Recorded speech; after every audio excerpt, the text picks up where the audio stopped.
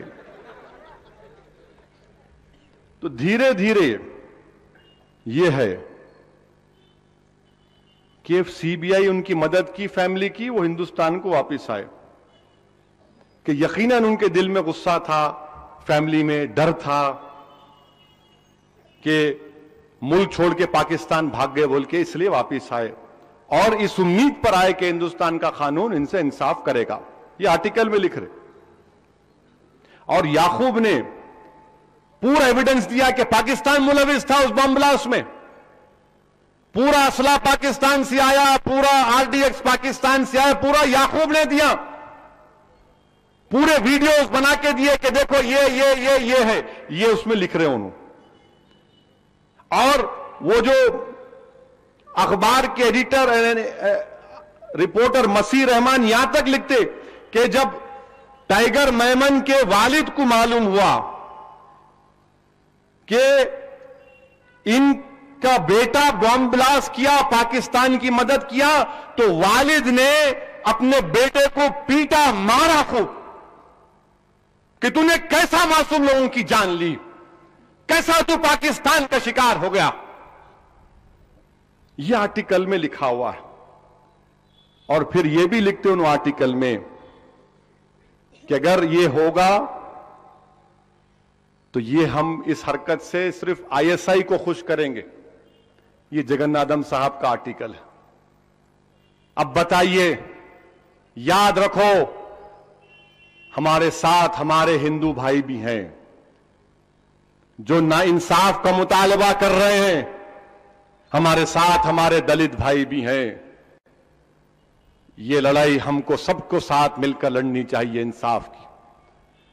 اگر کوئی مخالف مجلس کو یا میرے سے دشمنی جس کو اگر یہ کہے گا کہ تم خالی اس کی بات کر رہے، میں تم سے وعدہ کر رہا ہوں خدا کی قسم، اگر کوئی رامنو سے بھی ناانصافی ہوگی تو صفی الدین اویسی لڑے گا اکیلا اس کے لیے انشاءاللہ تعالی. میں فرق نہیں کروں گا. انصاف اگر کرنا ہے تو اللہ ہم سے کہہ رہا ہے کہ انصاف کرو. اللہ دنیا سے فرما رہا ہے، مسلمانوں سے نہیں فرما رہا کہ انصاف کرو. یہ انصاف کرنا ہے میرے عزیز دوستو، مذہب کو دیکھ کر نہیں، انصاف کرنا ہے. انصاف ہونا ضروری ہے. اور پھر جگناتھ صاحب غیر ضروری کے میرے کو پریشان کر دیے. جگناتھ صاحب کیا لکھے کہ یہ بڑا ثانیہ ہوگا اگر خالی ایک سیاستدان، وہ بھی مسلم سیاستدان، اسد الدین اویسی ایم آئی ایم کا، اگر وہ اس کی تائید کرے گا تو بڑا ثانیہ ہوگا. تمام سیکولر پارٹیاں کیوں خاموش بیٹھی ہوئی؟ یہ جگناتھ صاحب کا ہے. یہ جگناتھ صاحب لکھ رہے ہیں.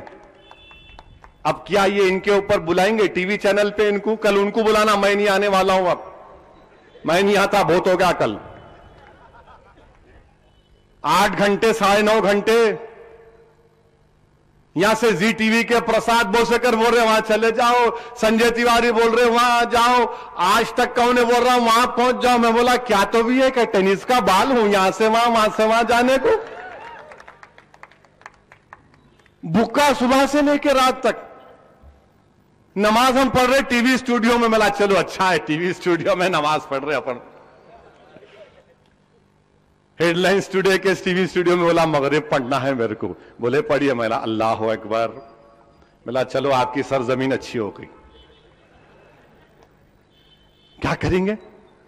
میں بولا تھوڑا پانی تو پلا دو. مگر میرے عزیز دوستو یہ ہو رہا ہے. اب فیصلہ آپ کر لیجئے، فیصلہ حکومت کو کرنا ہے. ہم عدالت کے فیصلے کو مانتے میرے بھائی، کیوں نہیں مانیں گے عدالت کے فیصلے کو؟ مگر ہم کیا بول رہے؟ ہم یہ بول رہے، پھر سے دوہرا رہا ہوں، ٹی وی والوں کی بینیفٹ کے لیے دوہرا رہا ہوں، کلیئرٹی کے لیے. میں کیا کہہ رہا ہوں؟ کیا یہ بات جھوٹ ہے کہ پنجاب کے موجودہ چیف منسٹر سردار پرکاش سنگھ بادل صاحب اس وقت کے صدر جمہوریہ محترمہ پرتیبھا پاٹل کے پاس جا کر سنگھ کے قاتل کے لیے لینینسی کی اپیل کرے نہیں کرے؟ کیوں کرے اگر وہ قاتل ہے؟ سٹنگ چیف منسٹر کو مارا ہو بین سنگھ کو، مگر سٹنگ چیف منسٹر اب کا جا کے صدر جمہوریہ سے کہتا ہے کہ بین سنگھ کے قاتل کو معاف کر دو، راجونا کو معاف کر دو۔ وہ اینٹی نیشنل نہیں ہے، اسد الدین اویسی اینٹی نیشنل ہے۔ اچھا، انہوں دودھ کے دھلے ہوئے ہیں۔ یاد رکھو یہ تمہارا انصاف صحیح نہیں ہے۔ سٹنگ چیف منسٹر کو مار دیے، آپ مدد کر رہے۔ تامل ناڈو کی موجودہ چیف منسٹر کے پاس ہندو اخبار کی تصویر اٹھا کر دیکھو کہ ایک راجیو گاندھی کا قاتل ہے، ان کی ماں موجودہ چیف منسٹر سے نمستے کر کے بولی میرے بچے کو بچا لو۔ اگر اس جگہ پر اسد الدین کی فوٹو ہوتی تو مجھے گولی مار دیتا کوئی اب تک، کہ کیسا تم تائید کرو اس کی۔ یہ تمہارا انصاف غلط ہے، تم قاتلوں کی تائید کرو گے، تم دہشت گردوں کی جا کر تائید کرو گے۔ میں صرف یہ کہہ رہا ہوں انصاف کرو تو تم مجھے کٹہرے میں کھڑا کر دیتے۔ اور یاد رکھو یہ میری آواز نہیں ہے، ہندوستان کے انصاف پسند ہندو بھائیوں کی آواز ہے، یہ ہندوستان کے انصاف پسند دلت بھائیوں کی آواز ہے، یہ ہندوستان کے انصاف پسند مسلمانوں کی آواز ہے۔ انصاف کرو۔ اگر وہ کرے تو آل رائٹ، ہم کرے تو not good. What is this? This is not good. آپ کریں گے تو بہت اچھا، ہم کریں گے تو ناٹ گڈ۔ کیسا کرے؟ You are an M P ہو بھائی، اب بھی معلوم ہے میرے کو ایم پی ہو بول کے، آپ ووٹ نہیں ڈالے ایسے ہی بن گیا میں۔ آپ اتنے پڑھے لکھے، ملا ہو اب بھی معلوم ہوا میں، میرے کو بیرسٹر کی ڈگری ہے، بھول گیا تھا میں، غفلا ہوں، بھول گیا تھا، آپ یاد دلائے تو یاد آ گیا میرے کو، تھینک یو۔ آپ اتنا اچھا بولتے ہو، پر آجی سکھا، اب تک ہجے کر رہا تھا میں۔ کیا بات ہے، کیا مذاق ہو رہا ہے، یہ ٹھیک نہیں ہے۔ یقیناً ہم کورٹ کے فیصلے کو مانیں گے۔ کیوں نہیں مانتے کورٹ کے فیصلے کو؟ نہیں مانتے، مانے نا۔ اس لیے بولے بابری مسجد کا فیصلہ سپریم کورٹ جو کریں گی قبول ہے، بولے نہیں بولے ہم لوگ، بولے ہم کورٹ کے فیصلے کو کیوں نہیں مانیں گے؟ مگر سیاسی جماعتیں جو ناٹک کر رہی ہیں، پولیٹیکل پارٹیاں، یہ ناٹک ہو رہا ہے۔ بی جے پی والے بول رہے اسد الدین اویسی اینٹی نیشنل ہے، تو میں تم کو چیلنج کر رہا ہوں بی جے پی والوں، تم بین سنگھ کے قاتل کو پھانسی پہ لٹکاؤ پھر۔ اگر میں جھوٹ بول رہا ہوں تو تم کو چیلنج کر رہا ہوں، تم پنجاب میں بی جے پی کے ساتھ پاور میں ہو یا نہیں ہو، تم ٹیررزم کی زیرو پالیسی تمہارے پاس اگر ہے تو پروف کرو اس کو۔ ہاں میں تمہارے لیے خراب ہوں، مانتا ہوں، دنیا کا سب سے خطرناک بدترین گناہگار میں ہوں، تم سب سے اچھے ہو نا، تو کر دو پھر۔ نہیں کریں گے۔ کانگریس والے ہم پہ بھی بول رہے، کانگریس کے ایک لیڈر کشمیر کے، نام نہیں لیتا، بڑے آدمی ہے بہت، چڑ جائیں گے انہوں بولے دیکھو وہ اسی کمیونلزم کرتے، یہ بھید بھاؤ کی پالیٹکس کرتے، کیا ہے ان کا؟ آپ الیکشن ہارے میری وجہ سے، بی جے پی جیتی وہاں پہ میری وجہ سے۔ بھائی صاحب بی جے پی کا غصہ بی جے پی بھی نکالو، ہمارا طرف کئی کو آ رہے، کدھر آ رہے آپ؟ نہیں انہوں کرے تو کیا آپ مدد کیوں نہیں کرتے؟ انصاف کا کم سے کم مطالبہ کرو۔ نہیں بولیں گے ووٹ بینک ہے نا، ووٹ بینک ہے، ووٹ بینک نہیں بولتے، بولیں گے تو ناراض ہو جائیں گے لوگ، ووٹ بینک ہے۔ میرے کو آج تک کے ٹی وی چینل پر ایک بی جے پی کے لیڈر نے کہا کہ آپ مہاراشٹرا میں کامیابی کے لیے کر رہے، میلا سنو، مہاراشٹرا کی پوری مجلس کو قربان کر دوں گا میں انصاف کے لیے، مجھے مہاراشٹرا میں مجلس نہیں چاہیے، مجھے ہندوستان میں مجلس کی ضرورت نہیں ہے اگر تم انصاف کر دو گے۔ انصاف کرو، کون روک رہا؟ ہم کو مہاراشٹر سے کیا مطلب؟ جب ہم نے کہہ دیا ابا کا ملک ہے تو مہاراشٹر کیا ہے؟ باپ کا ملک کہا میں نے؟ باپ کا ملک ہے یہ۔ انصاف کرو، آپ غلطیاں آپ کر رہے ہیں، آپ ہم کو بتا رہے ہیں، سکھا رہے ہیں، یہ تو ہمارے کو کیا معلوم تھا؟ معلوم ہوا، پڑھے تو معلوم ہوا۔ جگناتھ صاحب لکھے، جوتی پنوانی لکھے، بڑے بڑے جرنلسٹ لکھے تو معلوم ہوا۔ اوف، ہم خامخواہ سمجھ رہے تھے اپن ہی پریشان، غلطی میں انہوں بہت بڑے غلطی میں یہ کام ہو رہا ہے۔ ہم آپ سے یہی کہہ رہے ہیں کہ دیکھو اس جانب، اور اگر کوئی یہ بول رہا کہ وہ جو 250 لوگ مرے آپ ان کی تکلیف کو نہیں دیکھ رہے، جھوٹ بول رہے آپ۔ میرا تعلق اس دین سے ہے، اور فخر کے ساتھ کہتا ہوں کہ میرا تعلق اس دین سے ہے جس نے ساری دنیا کو پیغام دیا کہ ایک معصوم انسان کو مارنا سارے انسانیت کو مارنے کے برابر ہے۔ جب میں اس دین کو ماننے والا کیسے ان لوگوں کے مرنے پر ان کی شہادت کو بھول جاؤں گا؟ مجھے یاد ہے 250 لوگوں کی شہادت، اس میں مسلمان بھی مرے بم بلاسٹ میں۔ ہم ان کے مرنے کو ڈیگریڈ نہیں کر رہے، ہم آپ سے کہہ رہے ہیں دیکھو تمہارے ایگزامپلز کو سامنے رکھ رہا ہوں۔ جب 250 لوگوں کی مرنے کی بات کر رہے ہیں تو پھر دسمبر 92 میں، جنوری 93 میں 1000 لوگ مرے، جس میں 550 مسلمان اور 400 کے قریب ہمارے ہندو بھائی تھے۔ ان سے انصاف نہیں کریں گے آپ؟ ان کا کلوزر نہیں ہوگا؟ بتاؤ ان کا کلوزر کیا ہوگا پھر؟ اور پھر آپ بولتے بھول جاؤ نا، کب تک یاد رکھیں گے؟ ارے ہندوستان آگے بڑھ گیا، ایسپریشنل انڈیا ہے۔ مسٹر اویسی آپ کب تک بابری مسجد کو یاد کرتے؟ ایک نیا جنریشن سامنے آ گیا، ان کے امیدوں پر آپ ان کو پورا کرو، یہ نئے جنریشن کو ڈیولپمنٹ دکھاؤ، یہ نئے جنریشن کو وہاں پر لے کر جاؤ۔ میں ان سے کہوں گا نیا جنریشن میں اتنی طاقت ہے کہ وہ اپنا راستہ خود بنائیں گے انشاءاللہ تعالی۔ نیا جنریشن اتنا طاقتور ہے، یہ سوشل میڈیا، یوٹیوب، فیس بک کا جنریشن ہے۔ اللہ ان کو ہم سکھائیں گے، ان سے ہم سیکھ رہے۔ نہیں، بابری مسجد کو بھول جانا کہتے، کیوں بھولیں گے؟ سری کرشنا کمیشن نے کہا کہ بابری مسجد اوریجنل سن ہے، بابری مسجد کی وجہ سے بمبئی میں فساد ہوا، بابری مسجد کی شہادت کی وجہ سے اس کے بعد بم بلاسٹ ہوئے۔ یہ میرے الفاظ نہیں ہے، سری کرشنا میں ہے، پڑھو۔ اگر 900 پیج کی رپورٹ نہیں پڑھ سکتے تو ATR پڑھو، اگر ATR نہیں پڑھ سکتے تو اس کے ایکسٹرکٹس پڑھو، اگر ایکسٹرکٹس نہیں پڑھ سکتے تو ہندو اخبار کے ویب سائٹ پر ان کے centre for policy and centre پر جاؤ، ایک پیپر ہے پولیس کے اوپر۔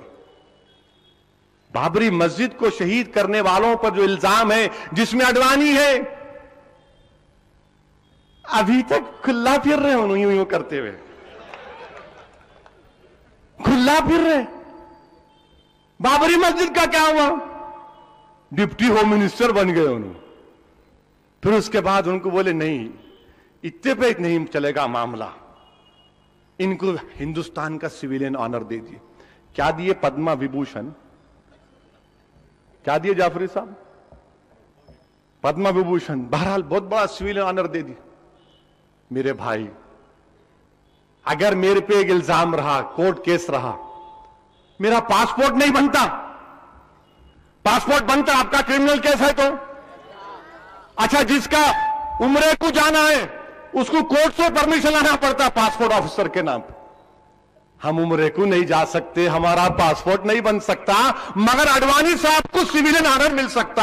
واہ رے تمہارا انصاف، واہ رے تمہارا انصاف، سبحان اللہ، واہ کیا انصاف ہے آپ کا کہ ہمارا پاسپورٹ نہیں بن سکتا، کسی ہندوستانی کا پاسپورٹ نہیں بن سکتا اگر کرمنل کیس ہے، مگر آپ اگر بابری مسجد کے ایکیوز ہیں تو آپ کو آنر مل سکتا۔